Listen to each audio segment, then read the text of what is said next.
like usual. Okay, good. We're going to get started. Thank you for being patient. We had our introduction last week, and this week we are starting with the first chapter. Too loud? The sound is too loud. The sound is too loud, or this is okay?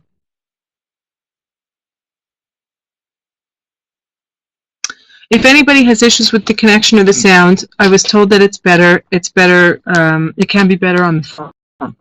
So you do have the option if that's going to work better for you.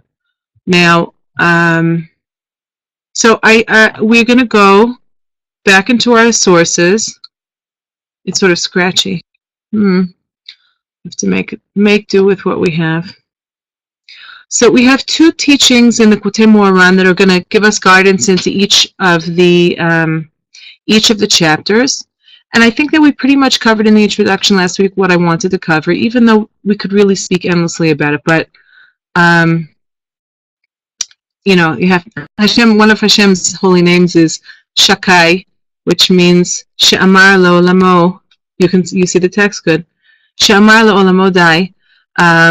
So one of the holy midot is to be able to say stop and to be able to move on when you have to. So even though the introduction could go on further, we have to be able to die and move on to our first chapter. Now, our first chapter is chapter 16, which is right here.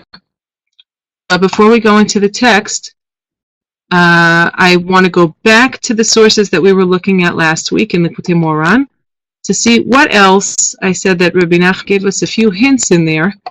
So we want to see what else he has to say about this particular chapter before we enter into it. And he only gave what we call Ramazim. He only provided some very bare hints, which is acknowledged, we'll see, right here in the text. So this is from the 205th lesson of Likutei Moharan.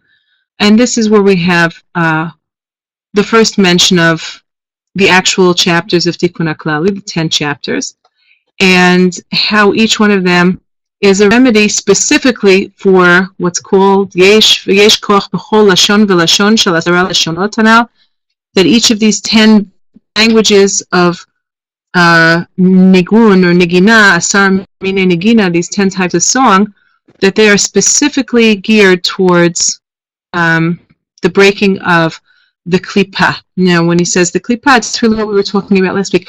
Oh, I know what I said I was going to do with you. Did anybody get a chance to go through the sixth beggar? We really do need the sixth beggar for this class. Yes? Now, for those who did not have a chance, I hope everybody did have a chance to review that part of the story. Gilbert says, if you can call it that. Yeah, so what I did was, I want to share with you also, we did a performance years ago in Hebrew of the story of the sixth beggar, and it was very powerful, although the performance was very, in terms of its technical stuff, it was very rudimentary, and someone just filmed it in the simplest way possible. But I added subtitles to it, so it is understandable in English. And it is a very, very beautiful way to sort of wrap your head around the story. And I think I asked Yossi Katz if maybe he'll let me put up, oh no, he was going to put up a notice. Anyway, anybody who wants access to the video, you should let me know, because I don't really want to put it on the Breslov website, because it's women and we're singing, and it's just like we're not really so appropriate. Yeah, Siona made some recording of the water castle. That's her own stuff. And I'm trying to think how to do it. I have an archive on the Google Drive for those who are on my mailing list for students.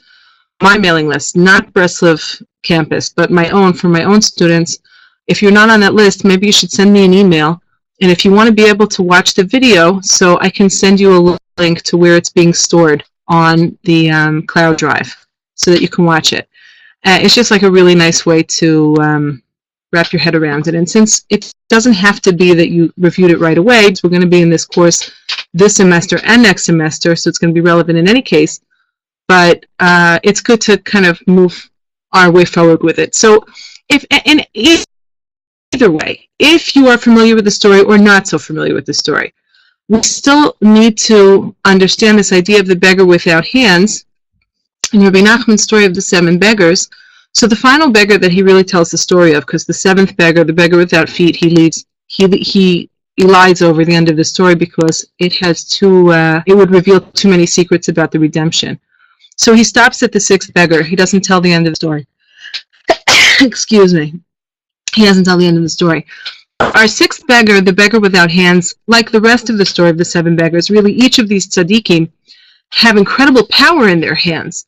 Now, our sixth beggar, who is our sixth beggar associated with? Well, our sixth beggar is associated with the sixth of the Ushpizin, the sixth of the holy guests that we bring into the Sukkah on Sukkot. And the sixth, according to the tradition Hasidim follow, is Yosef. So Yosef HaTzadik, right? It means the quality of tzaddik. Quality of tzaddik, we've already spoken about this last week, is really the nature of yesod, is personal purity.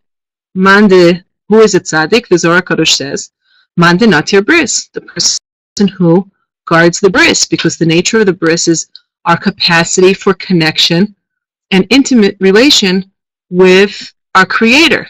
So that is the quality of tzaddik. Now, we see in the story that the tzaddik without hands, it's not that he hasn't got hands, quite the he's got very beautiful, very powerful hands, most powerful hands.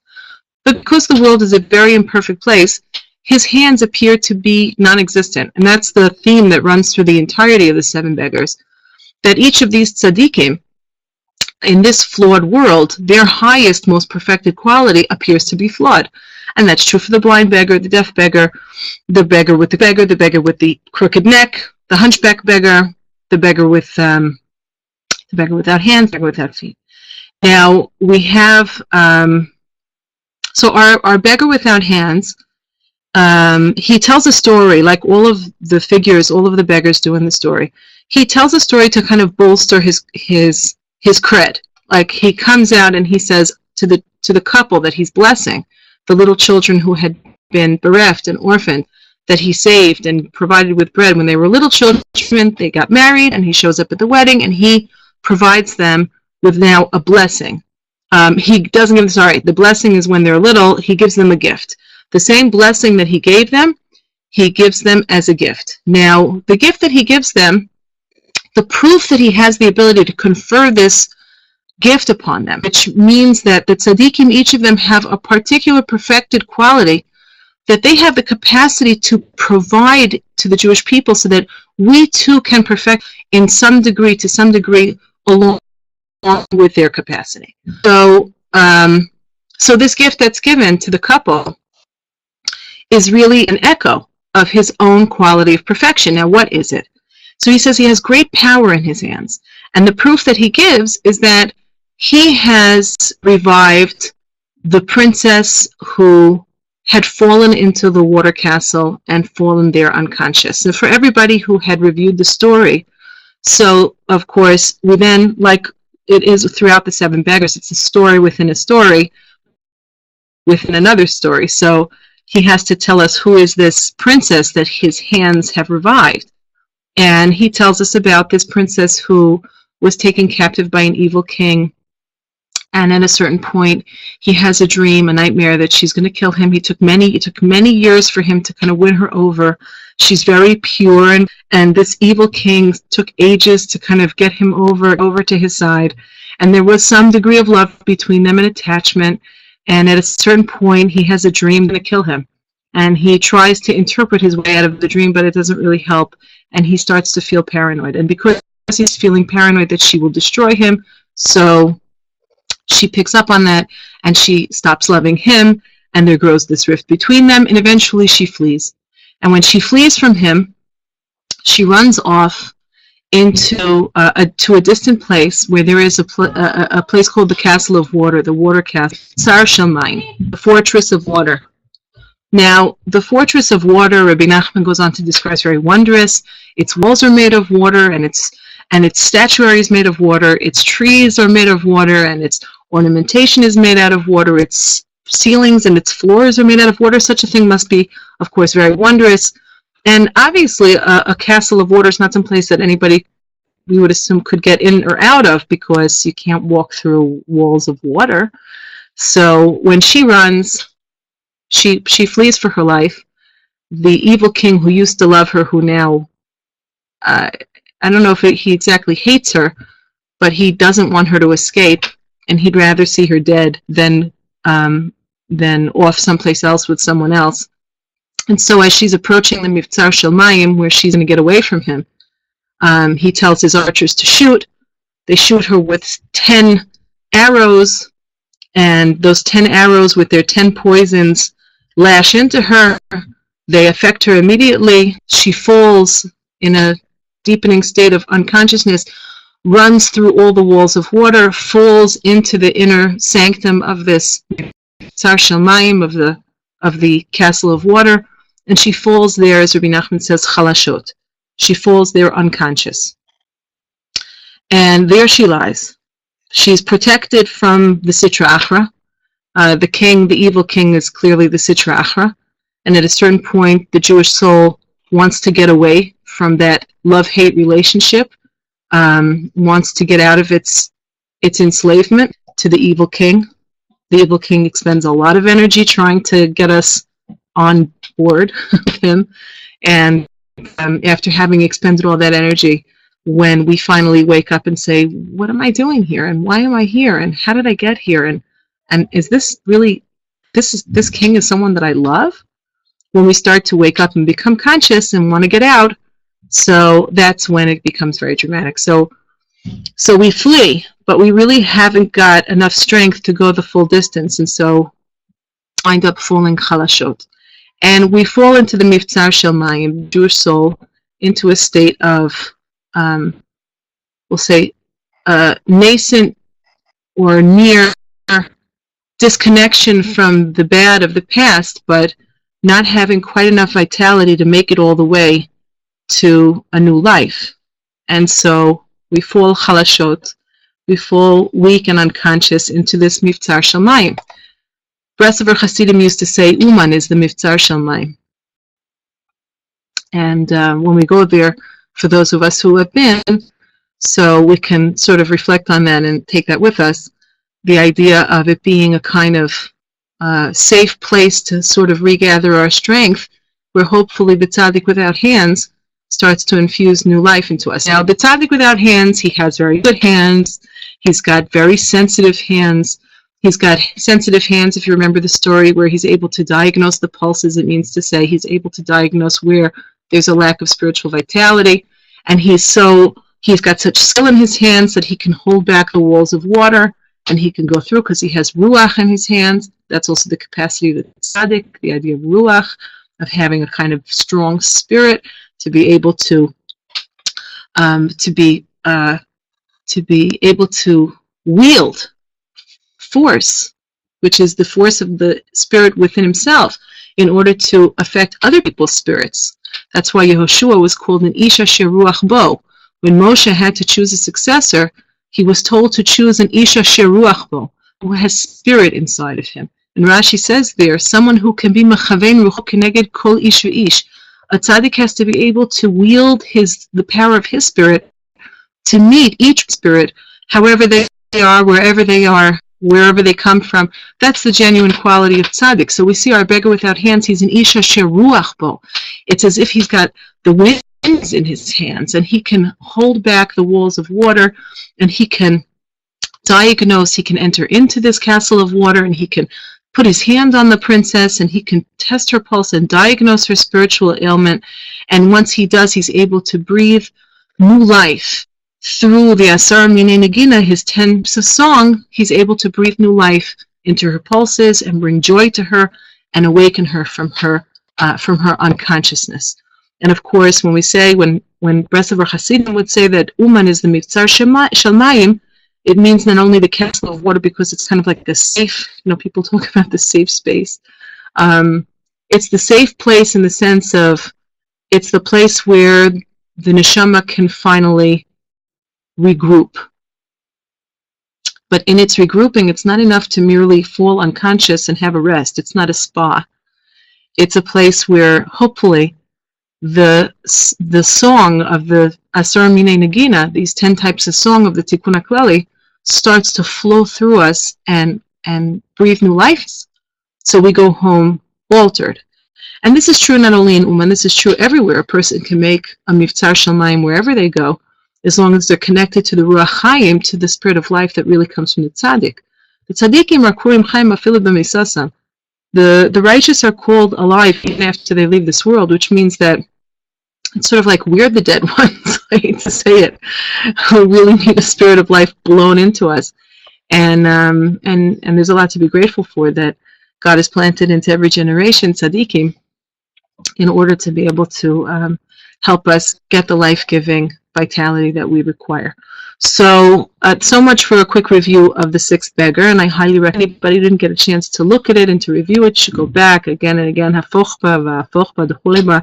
turn it over, examine it again and again. Everything is in it. So, and if you want to have access to the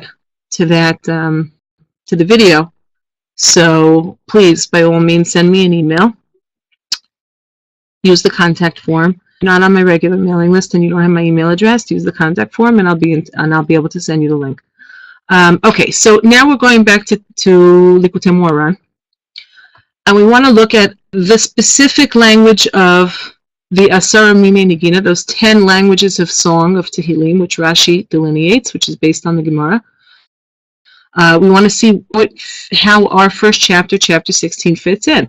Now, if you were to look at our chapter 16, here it is. It has a title. It's called Michtam.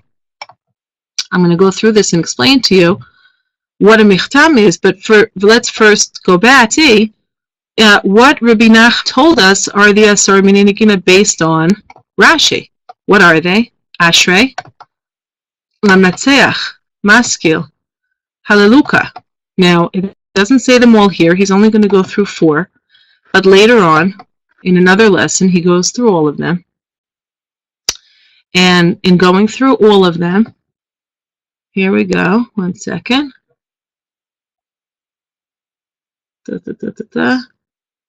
One second. Sorry. No. It's got to be here. Sorry. Okay, look. Now, what are they? We have, here's the lesson. The Lashonot are Bracha, Ashrei, Maskil, Shir, Nitzuach, Nigun, Tfilah, Hodu, Mizmor, and Hallelujah. How many are that? Should be 10. Why? 1, 2, 3, 4, 5, 6, 7, 8, 9, 10. Now, are any of these a michtam? Meaning, if I was looking at the Sefer Tehillim by myself, without being told by Rashi or the sages, what are the various categories of types of songs that there are, I would certainly list michtam as being one of them. There are a whole bunch of chapters that are michtam. It's not only this michtam, we have a whole bunch of other ones that are called a michtam. I think we have 5 or 6 chapters that are a michtam. Michtam is not only this one, but another 5 chapters from 54 until 60, right? So we have a total of 6 chapters that start with the word michtam. And so we would categorize that, I would think, as being one of the categories of types of song. Nevertheless, in terms of the therapeutic, the soul therapeutic concept that underlies the nigun, michtam is not one of them. The language actually of the type of song that our first chapter is bracha.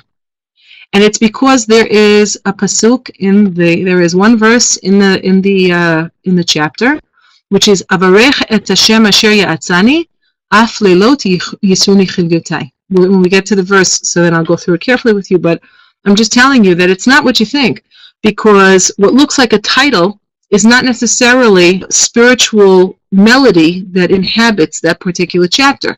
And so in some of our 10 chapters, we have a title that appears to be like this, but actually Rabbi Nachman identifies it as being as being a different one of the Asar Minei Nigina.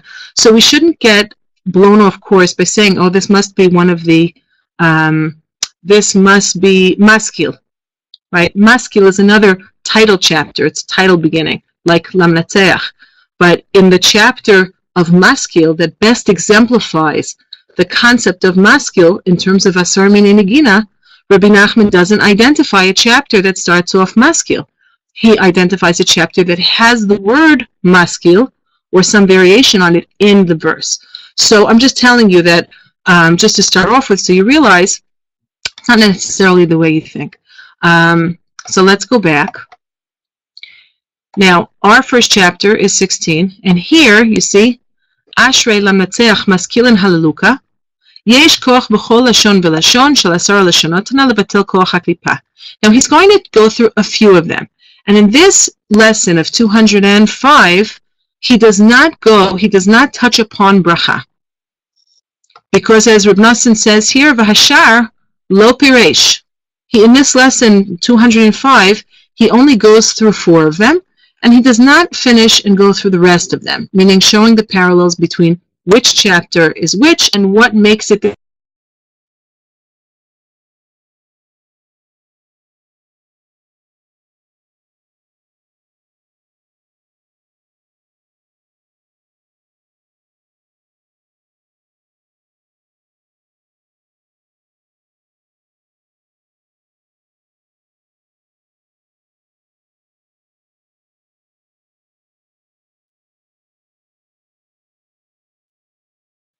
for a second. I'm not sure what's connected, but it's okay. We'll continue. Now, everybody's back on. Good, I hope.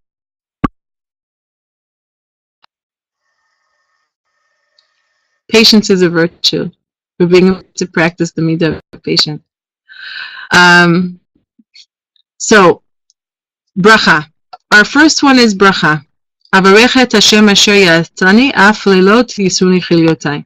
So we're going to have to, in order to be able to understand it better, we're going to have to go through each one of these verses carefully to kind of get the flow of what's really going on here and understand how does it relate.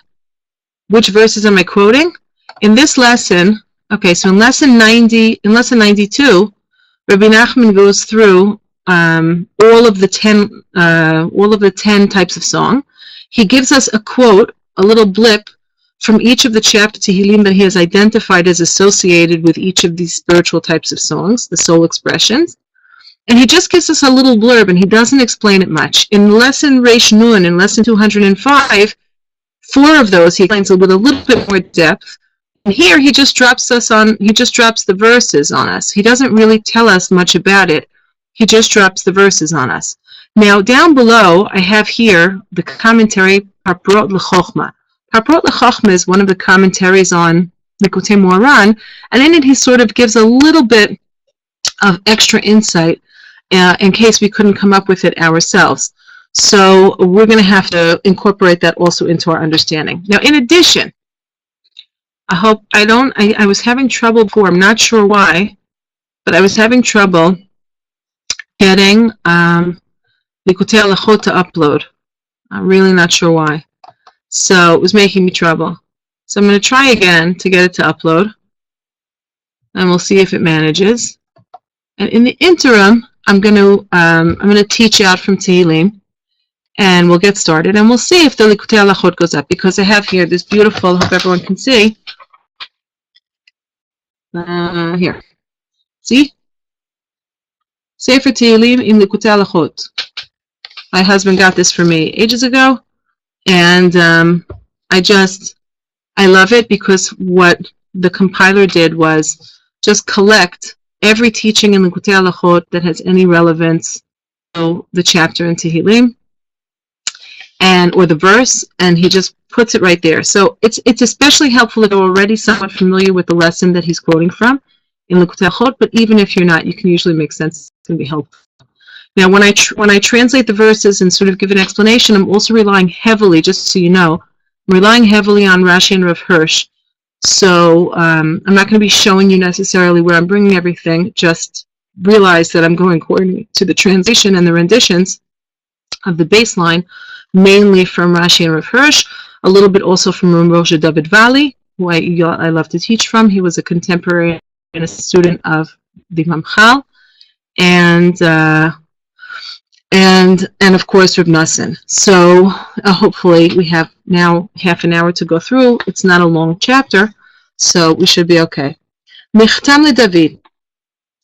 This is called a michtam. Now in Hebrew, the word michtam is a little interesting because it has basically three different variant meanings that can be useful to us. I mean, it's a michtam, not a michtab, although there are relationships between the michtam and the michtav. The root of the word michtam is from the language of a ketem, and also from a different term, ketem. And it's very interesting, the relationship between the two of them. Ketem in Hebrew means a stain. And in addition, it also means the very fine gold. But of course, gold is associated with redness. Like in many languages, the red coin, like the ruble, etc., that the reddish coin means the gold coin. So we know that, and the tradition is, of course, not to wear gold on Yom Kippurim.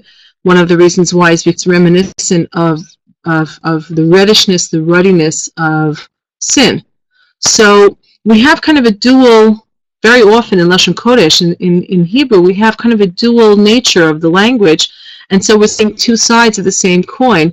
Sorry for the pun. So the michtam implies both a stain and also something very precious.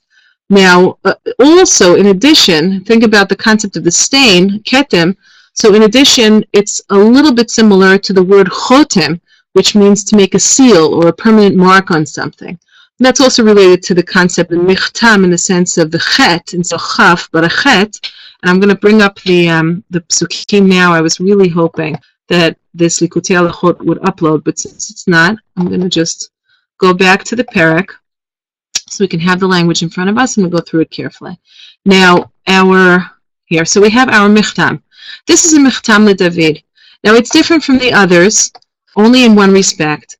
The other michtamim are chapters that all have to do with David HaMelech coming to a certain realization of he has a new level of awareness after having come out of a very great danger, having potentially destroyed himself or gotten into a situation. He was in a situation where he barely escaped with his life.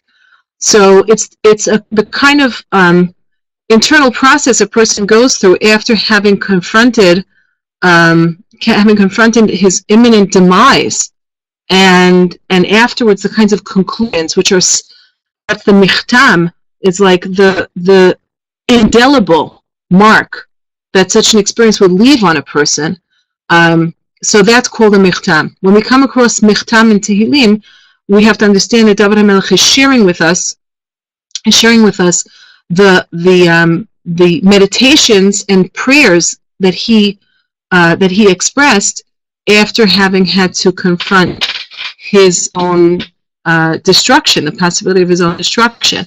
Now, the difference between this one and the others, between Nun Dalet and Samech, those other 5 chapters, the difference between this and that, and actually why it's said it, is because in this case, the danger to himself that David HaMelech identified was not a physical danger, but it was a spiritual danger that he caught himself in. So we're going to have to see in the psukim, what exactly is he fessing up to that he saw he had some kind of internal process he had engaged in that was dangerous to him spiritually, dangerous enough that he felt like he, for a second there, even if it was only an instant, had nearly threatened his own soul with destruction. And then he came back from the edge and felt like he needed to reconcile with Hashem for having kind of almost made a grievous error just in terms of his own worldview and his own understanding and his own relationship with Hashem. So we're not talking about being ill and almost dying, or being in a cave and being threatened by his enemies and almost being murdered, or having gone out to war. And the other michtamim have to do with clear and present physical danger. In this one, it's an issue of spiritual danger, having identified a deep spiritual danger. Michtam leDavid. So when we start off with the opening, it's sort of like placing us, puts us in place and say, what is this song about? This song is a Michtam leDavid. Means it's a kind of, it's the, not musing, it's like, it's a reflection on, it's a reflection that he never wants to let go of. He wants to keep it with him all the time. Shomreni Kel ki chasiti.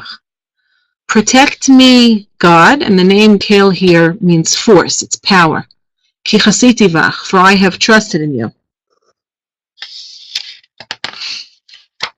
Amart laHashem, Hashem ata. Right, so we have here, this is a doubling, and it should be read unlike most other places in Tehillim, where when you have the Shem Havaya followed by the name Adni, Aleph Dalid Nun Yud, so almost always it should be read as Amart. We would think it should be read as Ladoinoi, Adoniata. That's almost always it's read.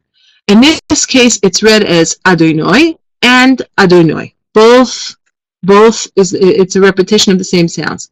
So that's something important because very often we have the nikud, the vowelization under this second name is going to have a chirik, a single dot under the nun, and that's the most common combination of two names. But in this chapter, it's not going to be read that way. It has to be read also with a komatz underneath the nun.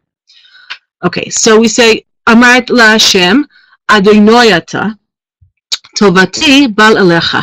Now, Tovati bal alecha. Bal in Hebrew means is not upon you. So it means to say David HaMelech in this verse right away identifies the place where he fell into error. He said Amart, he means Amarti.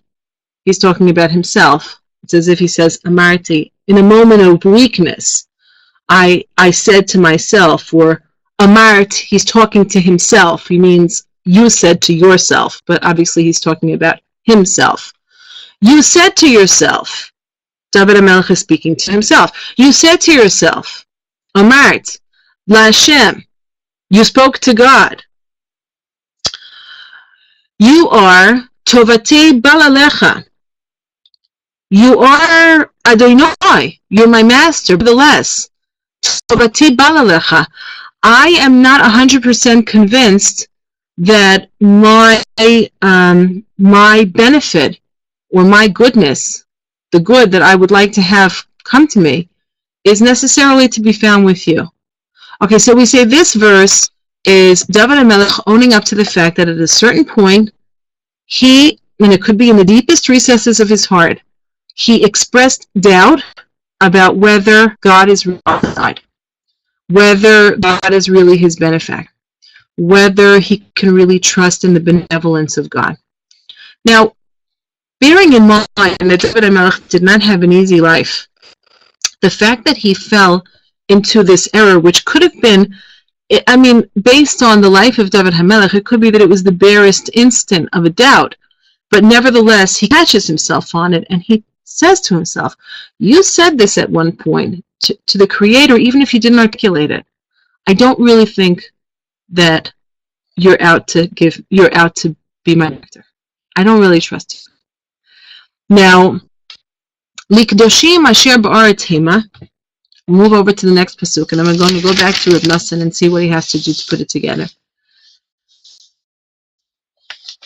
Likdoshim asher b'tema v'adirei kochev tzivam. So this, in one way of reading it, we can say this is an extension of the problem, where David HaMelech says, at that time, where did I really start to place my trust? Likdoshim asher ba'aretz hema. Holy ones, meaning who are part of the earthly world. Adirei, those people with great power, meaning the world's powerful ones, adirim of the world. Kol tzibam. If you were going to really check and check into the inner recesses of it, really, I was placing my trust in the people in this world. in powerful people and holy people, but people. Now, that is one way to understand the relationship between these two verses. Now, if we go back a little bit, so I want to tell you what Reb Nosson says. We have an alternate reading out of the Pshat, which is very helpful to us. Now, Reb Nosson tells us, Hainu lifamim, afal pi shata omer laHashem Adonai ata. Even though sometimes a person is able to say, Hashem, you are my master, ata rotzeh lachzor elav yitbarach, and you really want to come closer to him. Afal pi chen tovati ba lalecha, dahainu she'afal pi chen hatov shebi adayin eno chozer v'shav elecha.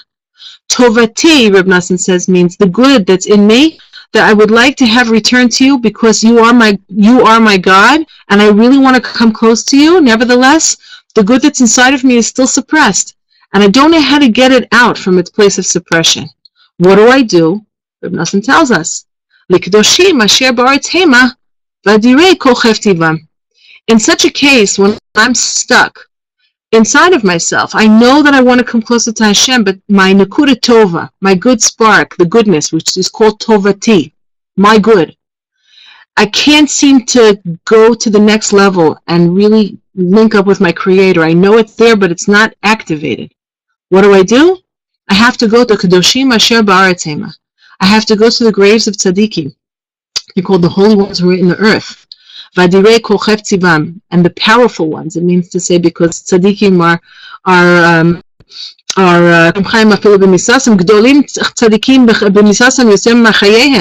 that the righteous are more powerful after they leave this world than they are while they're in this world. And so kol cheftivam, all of my chayfetz, all of my yearning is to go to them. And I know that if I go to the graves of tzaddikim and I pour my heart out there, I'll be answered in a way that I'm not zoche, that I don't merit to be answered when I'm all by myself. Now the question is, why not?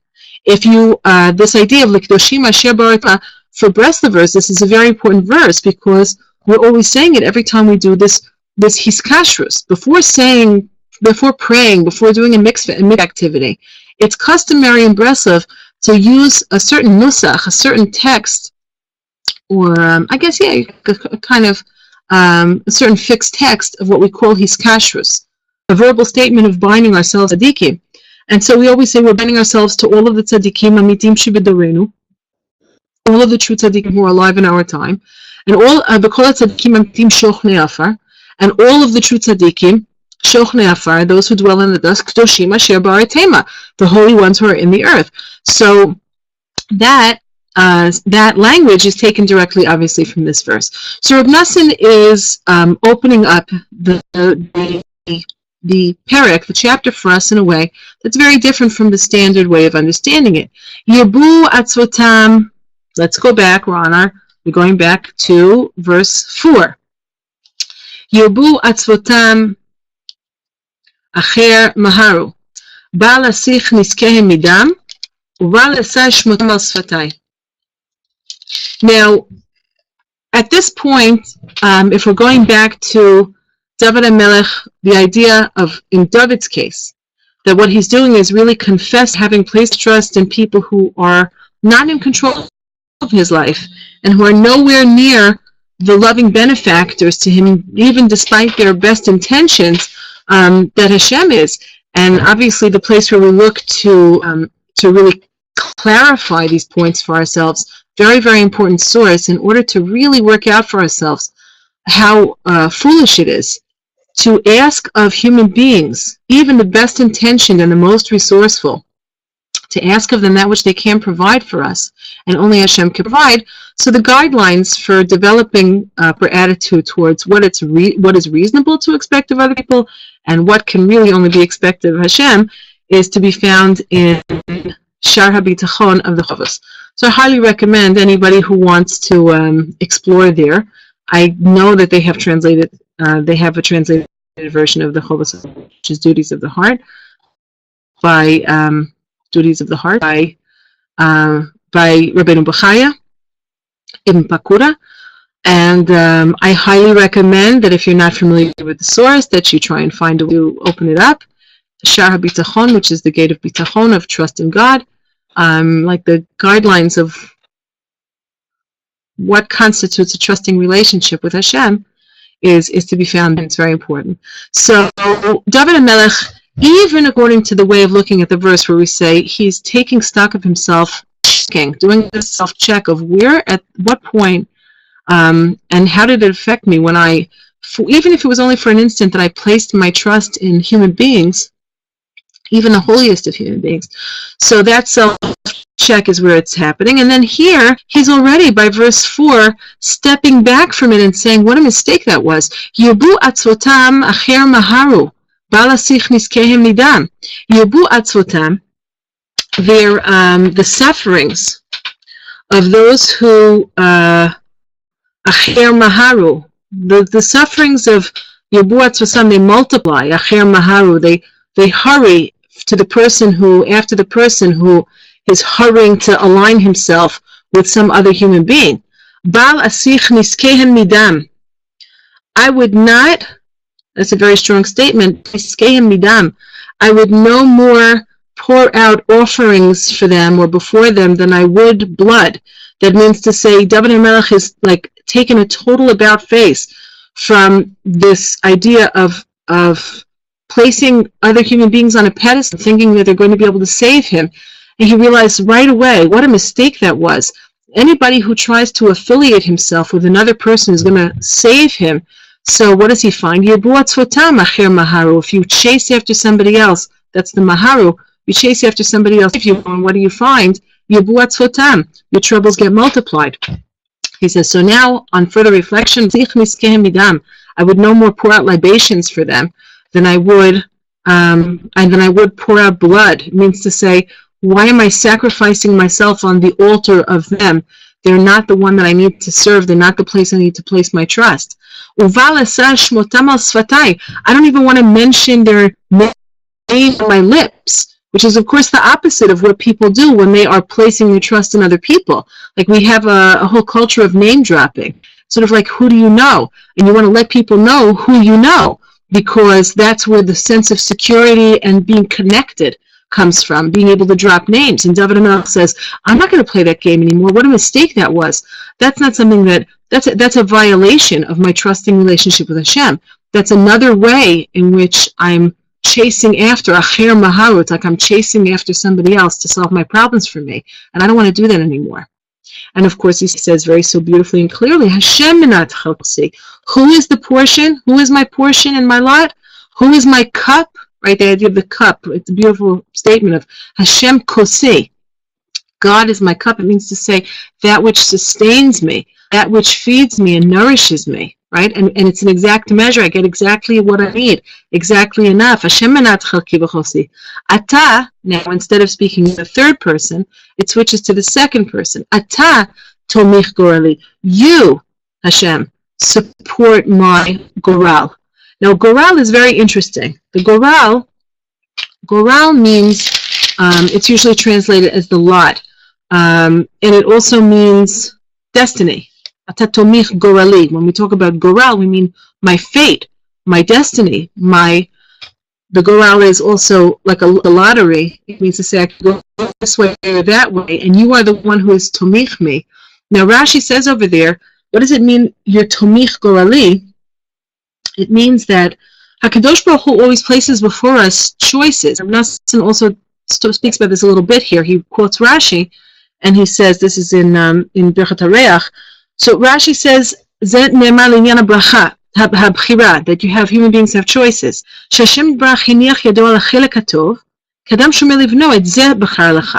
That's a very famous image from Rashi, like we have in the Parta B'Chaim. God says to us, it's in Parshas Re'eh, right? Choose life. I've placed before you the good and the evil, the blessing and the curse. Choose life, right? Choose life. Now, choose life, Rashi says there, and also he brings it here, it means it's like a man who has an inheritance to give to his children. So he takes his son, and he says, look, I'm giving you the option of taking this portion or this portion. But the child, what does he know? He's not so astute as to what what's really the better portion. So the father takes his hand and he places it on the good, on the deed for the good portion. He says, choose this. Like, if you didn't know well enough yourself what to choose, We say, Ata tomich gorali. You support the choice that I make when I have choices placed before me. It means to say, I'm thanking Hashem, and not say, Ata tomich gorali. Hashem, you didn't drop me into a world where you're not only placing choices in front of me, but also providing me with guidance. You're guiding me along the way to make the good choices. You haven't just dropped me into a vacuum where everything is sort of like it's a free-for-all. It's not a free-for-all. Ata tomich gorali. You've given me good indicators of the path that I should take, of the choices that I should make. Chavalim naflu li b'ne'imim. Now, chavalim naflu b'ne'imim has a few potential ways of being read. You could say, chavalim, my chevel means my lot, meaning, again, like my lot or inheritance, the portion of my inheritance, which is what was coming in the previous verse. So you say, chavalim naflu li b'ne'imim. My lot has fallen into pleasant places. That means to say, it's not just that I had a portion, but Hashem gave me a sweet portion, a delicious portion. We wake up in the morning and we say, Ashreinu matov chalkeinu umanayim goralenu. Right, in the Kabbalah Malchus Shamayim, before, it's the davening before the davening. So Ashreinu matov chalkeinu umanayim goralenu. How fortunate are we, how pleasant is our lot. How good is our portion, right?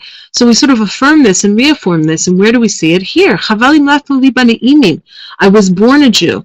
I was already, my plot was given to me, my place of my inheritance. Nevertheless, it's in the imim.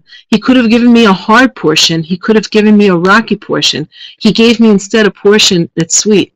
Shabbos is sweet. Kashrus is sweet. Torah is sweet. Tefillah is sweet. So we say, the Ashreinu Matov Chalkeinu. Yeah, Reb Nosson loved that one. It's not a Breslov or Nigun. It's interesting. The Breslovers would sing Ashreinu Matov Chalkeinu. Reb Nosson used to like a certain Nigun that was popular in his time. My guitar is not in here. I would play it and sing it for you, but okay.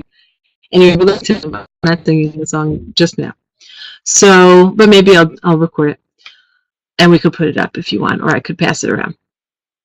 So we have Chavalim Naftali B'ne'imim, right? Ashreinu Matov Chalkeinu Manayim Goralenu.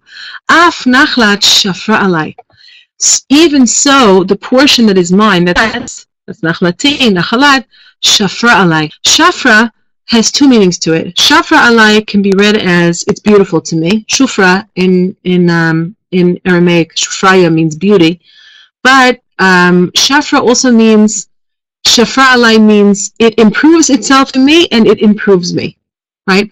So we have this, we have the Ne'imim, Chavalim Lafli B'ne'imim Nachlat Shafra Alai.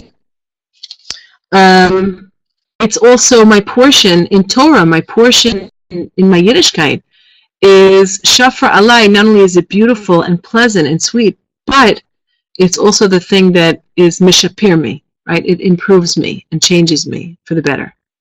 Now, Reb Nosson has a beautiful, fairly long explanation of Chavalim Lafli B'ne'imim, the Chovlim, about the Chovlim and the Ne'imim. But I'm not going to go into it because it's a little bit too long. I'm just going to give you the upshot. Chavalim Lafli B'ne'imim. We know that there are two states of Jewish existence. One is called exile, and the other one is called Eretz Yisrael. Now, Chovlim, it says, Chovlim are the Chachamim of Chutz La'aretz, that means of Babel, so it says in the Talmud, that are Chovel one another in their limud. That means to say they're contentious. So you open up a Talmud Babli and everybody's got what to say. So they're Chovlim. And then we have Ne'imim. And the place of Ne'imim is Eretz Yisrael. That's what it says in the Talmud. Now, the idea of the Ne'imim being in Eretz Yisrael is very interesting because a lot of people would say, my goodness, seems like sometimes it's the opposite because in Eretz Yisrael everybody's very argumentative. Doesn't seem to be with such Ne'imut. And outside of Eretz Yisrael, like people are pretty easy to get along with, and I'm not so sure it's so but okay, we could say that. Let's say we could say that. So Reb Nosson tries to explain to us actually a little bit of a deeper understanding in this, in the difference between Chovlim and Ne'imim. You see, Eretz Yisrael is fed by what's called the Noam Ha'elyon. by the supernal delight. And it's coming closer to Tu B'Shvat. So Tu B'Shvat is of the Noam Elyon that is manifest even within the fruits of Eretz Yisrael. So what does it mean, Lema'aseh?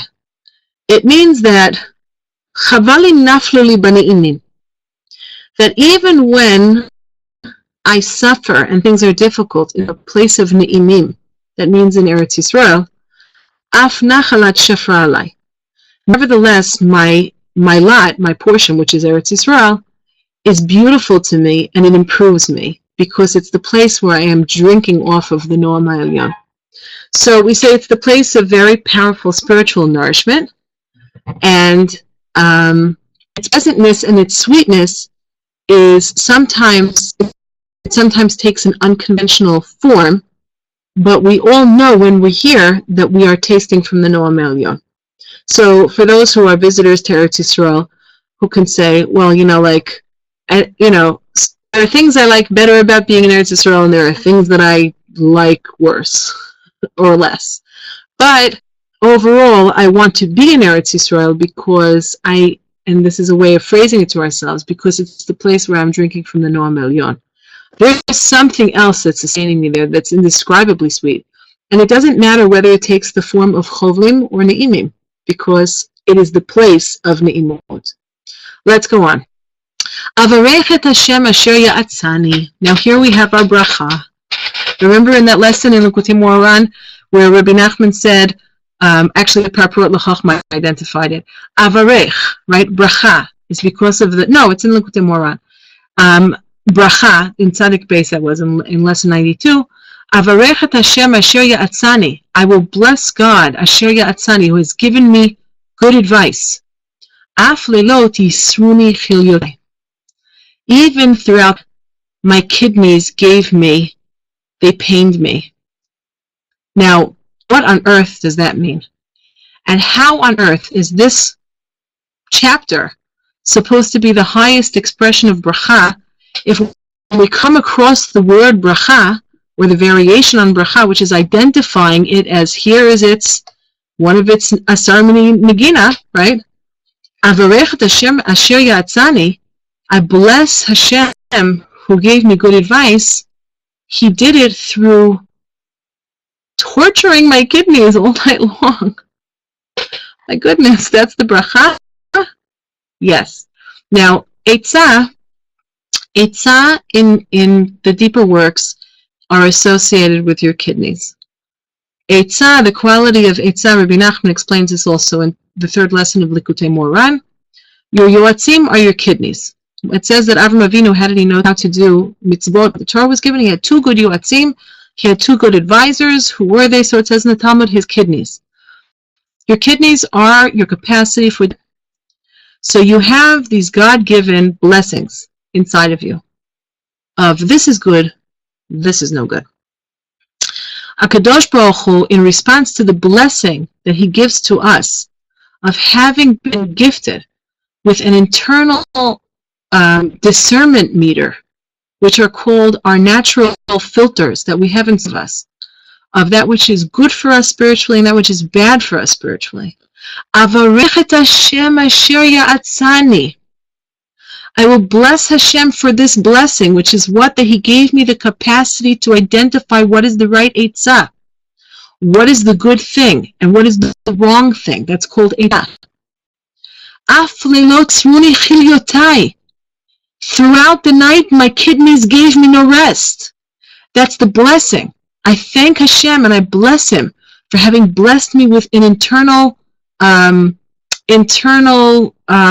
would we call them? This magnificent filtration. This is good and this is not good. And that's because it enables me to be able to make, again, we have this dichotomy of the choices. Gorali, menat chalki, v'chulei. How am I supposed to make these good choices? Hashem is tomich li. He gives me tmicha. The two kidneys are also associated with the two thighs, and they're called tomchin d'oraita. They're called the supporters of Torah. Just like the two pillars of your legs, the femur and the quadriceps, which is the strongest, most powerful levers in the body, They support the torso, which is associated with the Torah. It means to say I may have all the greatest values in the world, but what do I need? I need inside of me, and Hashem provided them for me. Tmicha for gorali. He gave me an internal system of support so that I can move forward in life in the best possible way, knowing what it is He wants me to do. Shiviti Hashem, and now we get to the next big lesson, right? Shiviti Hashem l'negmid, such a famous pasuk. It's actually the beginning of Shulchan Aruch. Ze klal gadol b'Torah uvemalot hatzadikim asher olchim b'derech Hashem. This is the underpinnings of all of Yiddishkeit. Shiviti Hashem l'negdi tamid. I place. Shiviti doesn't mean to place in the sense of a vet. It means to place Him opposite me, like shaveh in Hebrew. Right straight opposite me. Hashem l'negdi tamid. He's always there. Ki mimini balimot. He's to my right-hand side. That means the strength. On the right-hand side that's associated with the strength, balimot. I don't falter. Now, Shiviti Hashem l'negdi tamid, we say this is the underpinnings, like the beginning of Shulchan Aruch. It's really the foundations of everything. Because we call this Yir'ah. Yir'ah means I am aware that He is aware, right? And that's why a Shiviti, if you go into a shul that has a Shiviti, Hashem l'negdi tamid sign in it, so if you look at the Shem Havaya, if you look at God's name as it's written there, it's going to be written b'nikud Yir'ah. That means under here a chirik, under the hey a shva, and under the yud a komatz. Okay, is everybody with me? That shame on a shiviti in a Beit Knesset, if you ever go in by the Baal Tefillah, sometimes by the Amud or something, there'll be something called a shiviti, especially in Sephardic Beit Knesset. So if you look for the nikud, it says in Shulchan Aruch, it's brought down in Mishnah in the Hagos HaRamah, that you have that it's supposed to be written b'nikud with the vowelization of the word yir'ah. When the word yir'ah, which means heaven, right, divine awe, so it's written like this, with this nikud. The divine name also 4 letters, yir'ah. Okay, so this vowel set is transposed and placed under the Shem Havaya. And that means Shivti Hashem l'negdi tamid is the essence of Yir'ah. I am aware that He is aware. That's called Ki mimini. He is to the strength of my right-hand side, and then what? Barimot. I can trust that I'm not going to falter. Lachein, therefore, what does David HaMelech tell us? Therefore, the whole world is seeking out how to be a happy person, right? Everybody wants to be happy. What does David HaMelech say? The only way to be truly happy, Lachein samach libi v'yagil kvodi. Yeah, the yellow is, let's see. Sometimes I like it because I can highlight with it. You know, because I like to be able to underline without blocking things out. But if I write, so then I should use black. Yeah, but then I'm afraid of leaving all this mess. Okay.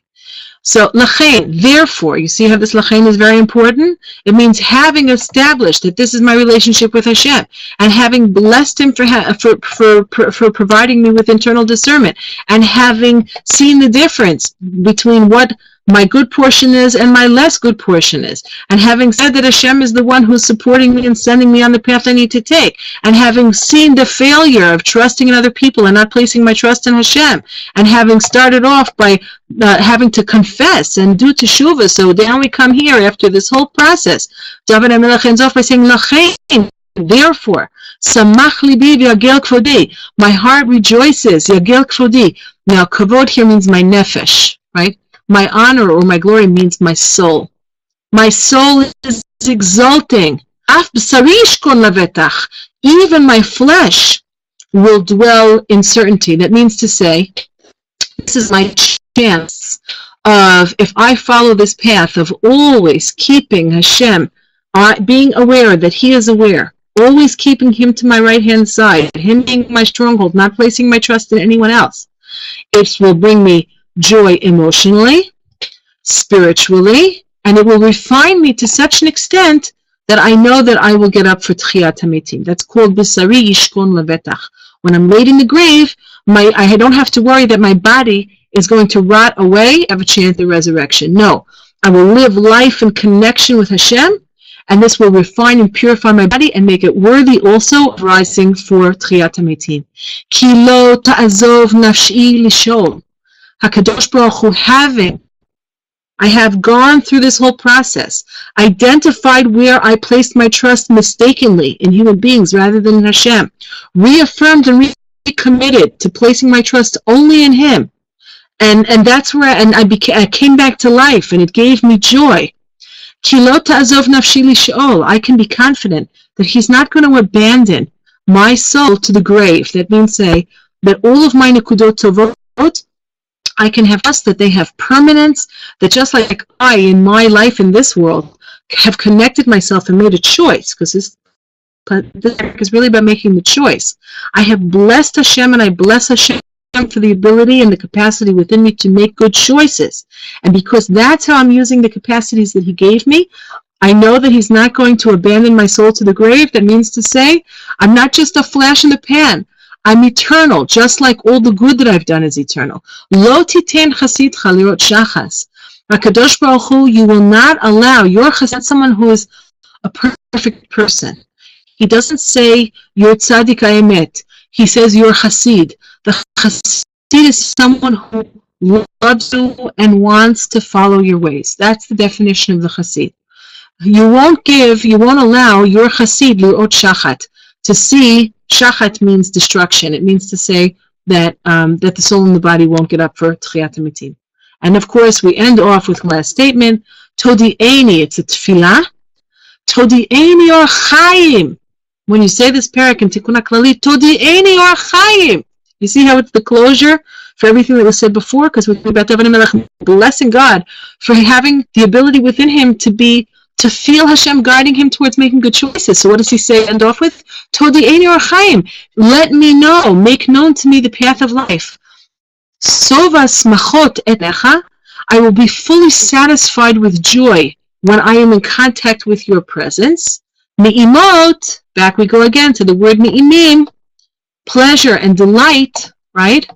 Biyamincha, to your right hand side, netzach, forever and ever. So that means to say, when I am connected to your presence and attentive to I am aware, you are aware, then my life can truly be called pleasant and beautiful when you are and I are always side by side, kaviyachol, on the right, to the side of chesed and good. Okay? We did our parak. I hope everybody was able to keep up. I love it, Tilim. What a matana, right? Ashreinu matov chakenu manaim goralenu.